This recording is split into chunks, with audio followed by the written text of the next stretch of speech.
Shalom saudaraku, kita bertemu kembali dengan channel Jalan Kehidupan. Masih dalam program Sapa Jemaat. Kali ini saya menyapa Anda semua dimanapun berada dan mengajak bersama-sama untuk bersaat teduh, menikmati hadirat Tuhan dan menikmati firman-Nya. Mari kita berdoa. Tuhan, sebelum kami memulai segala sesuatunya, izinkan kami mendengar firman-Mu, merenungkannya, dan belajar untuk mempraktekannya, supaya kami dapat melihat dan mengalami kuasa daripada firman Allah yang hidup. Mampukan kami menjadi pelaku-pelaku firman. Kami siap diberkati dalam nama Yesus. Haleluya. Amin. Firman Tuhan kali ini terambil dari Matius 19 ayat 21. Matius 19 ayat 21 berkata, kata Yesus kepadanya, "Jikalau engkau hendak sempurna, pergilah, jualah segala milikmu dan berikanlah itu kepada orang-orang miskin, maka engkau akan beroleh harta di surga. Kemudian datanglah kemari dan ikutlah aku." Saudaraku, firman Tuhan di atas menceritakan ada seorang muda yang kaya raya yang hendak mengikut Yesus. Ia mengklaim diri sebagai orang yang telah melaksanakan perintah-perintah Tuhan. Namun Yesus berkata kepadanya agar ia menjual seluruh hartanya, memberikan kepada orang miskin, lalu datang kepadanya. Meski rindu mengikut Yesus dan masuk ke dalam kerajaan sorga, namun anak muda yang kaya itu mengurungkan niatnya, sebab ia tidak rela kehilangan harta yang melimpah tersebut. Yesus tampaknya sengaja memberikan dua pilihan yang sulit kepada anak muda itu untuk melihat apakah niatnya untuk mengikut Dia masuk dalam kerajaan surga itu sungguh-sungguh tulus atau tidak. Ini bukan berarti Yesus anti dengan kekayaan, tetapi Yesus ingin menunjukkan kepada kita bahwa kekayaan seringkali menjadi penghalang terbesar untuk masuk dalam kerajaan Allah. Karena kecintaan pada harta kekayaan, anak muda itu rela kehilangan kehidupan kekal dan memilih binasa demi harta duniawi.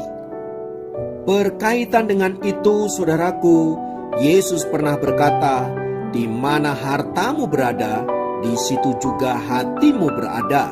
Ini menunjukkan bahwa seringkali kecintaan akan dunia ini mengalahkan kecintaan kepada Allah. Itulah sebabnya mengapa ada banyak orang-orang percaya yang meninggalkan Yesus karena kedudukan, karena harta benda, karena hal-hal yang lain yang bersifat duniawi. Jadi, tidak perlu kaget bila ada orang-orang yang meninggalkan Yesus karena dia menikah dengan seorang yang kaya, karena dia naik pangkat, karena dia ingin posisi-posisi tertentu, atau mendapatkan kekayaan duniawi. Sebab memang mereka harus membuat pilihan. Yesus sendiri pernah mengatakan, "Kamu tidak bisa mengabdi kepada dua tuan, kepada Mamon dan kepada Allah." Jadi apabila orang-orang itu meninggalkan Allah, meninggalkan Yesus karena mamones, itu adalah pilihan mereka. Jadi bila kemudian mereka binasa karena dunia ini, itu juga karena pilihan mereka sendiri. Firman Tuhan yang baru saja kita baca, saudaraku, mengingatkan kita agar kita di dalam mengiring Yesus, mengiring Dia dengan segenap hati dan jiwa kita, karena kita mau mengasihi Dia, bukan karena yang lain, apalagi karena kita menginginkan berkat-berkat jasmani. Nah, orang yang menyadari bahwa hidup ini anugerah, keselamatan adalah anugerah, dan menjadi kaya itu juga anugerah, maka ia akan mengelola segala sesuatu yang Tuhan percayakan itu untuk hal-hal yang memuliakan Dia dan berguna bagi banyak orang. Seperti pengalaman seorang pria yang bernama Warren Buffett. Pada tahun 2014, ia memiliki kekayaan 400 triliun. Di masa tuanya, ia dan istrinya Susan berdiskusi bagaimana caranya agar kekayaannya tersebut bermanfaat bagi banyak orang. Alih-alih mewariskan kepada anak-anaknya, Warren Buffett justru memberikan 85% kekayaannya atau sekitar 340 triliun kepada anak-anak miskin di negara-negara berkembang agar mereka memiliki pendidikan yang baik. Ia berkata bahwa selama ini ia dan seluruh keluarganya sudah menikmati banyak berkat. Sekarang waktunya membagikan berkat itu kepada orang lain yang membutuhkan. Ini sungguh sesuatu yang luar biasa, saudaraku. Bila Warren Buffett yang begitu sangat kaya sanggup memberikan 3/4 kekayaannya pada orang lain, bagaimana dengan kita? Sayangnya saudara-saudara, ada banyak orang makin kaya makin kikir. Ini bukan soal apa yang kita miliki, kekayaan, uang, pekerjaan, keluarga, dan lain sebagainya.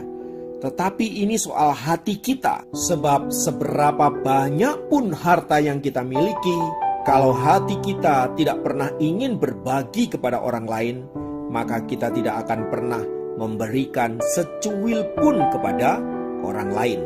Dari pengalaman Warren Buffett ini, saudara-saudara, kita belajar bahwa hidup ini bukan soal apa yang saya punya, tetapi bagaimana saya bisa membagi hidup saya untuk orang lain.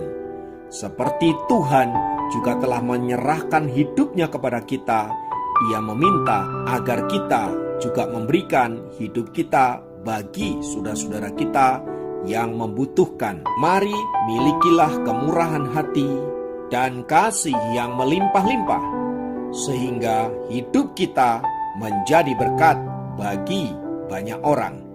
Kiranya Tuhan memberkati kita semua. Mari kita berdoa.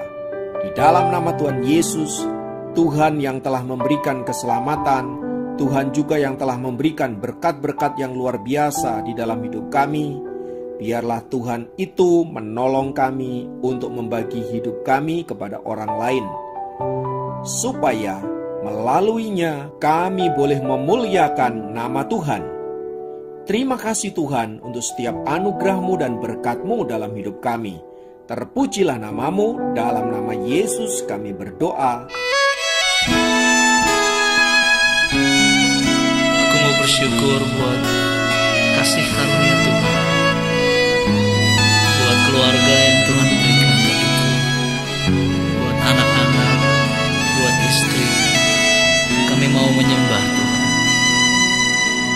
Saat ini kami datang di hadapan-Mu, membawa hidup kami sebagai korban yang harum. Satukan hati, membawa diri menjadi persembahan menyenangkan hati-Mu. Kami dan seisi rumah kami kan menyembah-Mu, memuji-Mu, Tuhan Allah penyelamat kami. Kami dan seisi rumah kami kan memuja-Mu, mengagumi kasih-Mu di setiap waktu.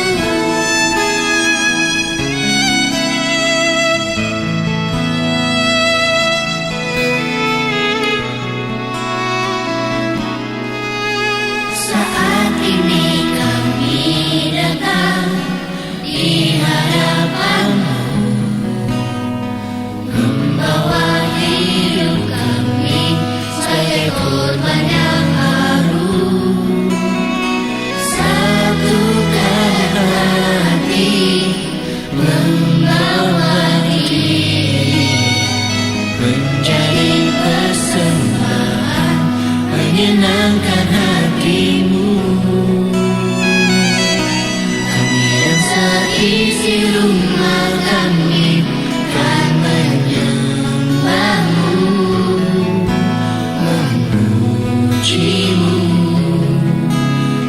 Tuhan Allah penyelamat kami.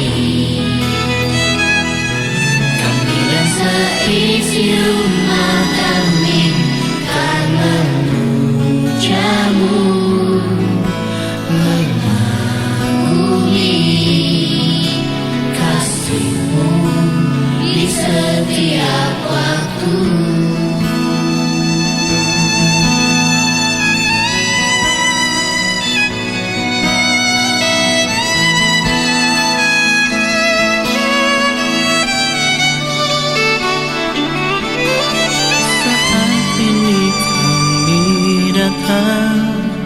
Di hadapan-Mu,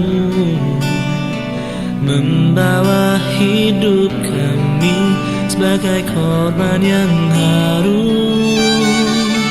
Satukan hati, membawa diri menjadi persembahan, menyenangkan hati-Mu.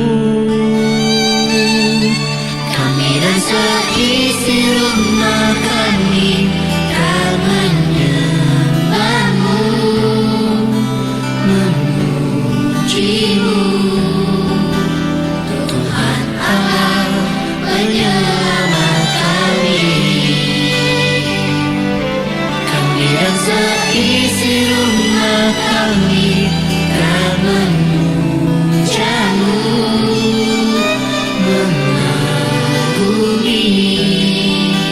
kasih-Mu di setiap waktu. Kami dan seisi rumah kami akan menyembah-Mu, memuji-Mu, Tuhan Allah penyelamat kami. Kami dan seisi rumah kami akan memuja-Mu, mengagumi kasih-Mu di setiap waktu. Kasih-Mu di setiap waktu. Oh, kasih-Mu di setiap waktu.